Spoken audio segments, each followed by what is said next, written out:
Welcome back, everyone, to Ferris State basketball coverage. Rob Bentley with you, joined by the head coach of the Ferris State Bulldogs, Kurt Westendorp. And Coach, obviously a tough game here tonight. Your kids fought back in that fourth quarter, but too big of a lead maybe to overcome going into that final period.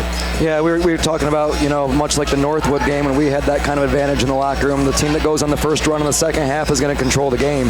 And it was a 10-point game at half, and they were able to push it up to around 16. We cut it back to 10 again, but then, they went on another run to push it back up to 16, 17, and you're just when it's that big of a deficit, like, you got to play absolutely lights out. If we could have had that first run and knock things down to around 4 or 6, then you could withstand a run and still be able to get one of your own coming back. But the hole was just a little bit too deep, and Parkside did a nice job in that third quarter. What did you think really changed the game around in that first half? Obviously, you had the lead much of the first half, but they had a big finish to that second quarter. Well, I thought we did a really good job on the floor defensively in that first quarter. We were moving really well. We were forcing them to take the shots that we wanted them to take. They were 2 for 19 in that first quarter. So, we really shut them down as far as them being able to knock down shots. And then just for us on the offensive end, we weren't able to take advantage of ourselves getting stops. So when we can get that many stops in a row and we're getting the shots that we want on the offensive end, you hate to just say, hey, it's a make or miss game, but those are a lot of shots that went down on Monday night, that we kept getting over and over and over again in that first half. If we knock down a few of those while we're continuing to get those stops, you go to the half with that 10-point lead. So I'm proud of our kids that we battled, but you got to be able to step up in those big moments, and when you need to knock it down, we got a whole bunch of kids that have the ability to do it. It just seems like everybody decided to have an off shooting night on the exact same night, and you can't win against a good team if you have that many kids shooting the ball as poorly as we did.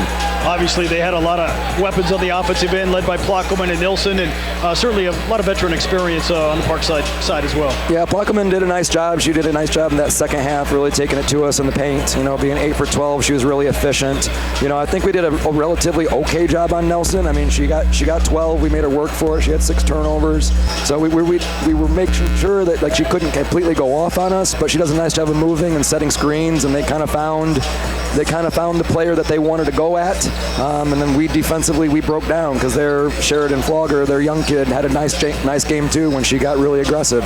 So just all in all, it's a really disappointing loss for our kids, just because we know what's at stake as the games get late. But we'll have to flip the script really, really quickly because we got to play another tough opponent on Saturday. But we definitely have to get our minds in that right place. How much does that fourth quarter maybe help you in terms of really finding a style that helped you get back in the ball game? It was nice to see them get some energy. Nice to see us force some turnovers. We're not going to be a full court pressing team for 40 minutes. That's just not really us and what we do. It was nice to see us have a chance to come back in the game, but we got the turnovers or the stops or backcourt violations. I'm not sure if it's a backcourt violation or not. I think the officials are still at the monitor reviewing something. But I'm just not really sure exactly that can carry over to that next game. You got to be able to knock down some shots. We just got to be more solid defensively, for a full 40 minutes. And we put 2 good quarters together, but 2 pretty poor performances defensively in that second and third quarter. So we'll see what the resolve of this team is as we go into Purdue, and they'll get their minds right, and we got to play better basketball. Coach, thanks for the time, and we'll talk to you again on Saturday. All right, thanks, Robert.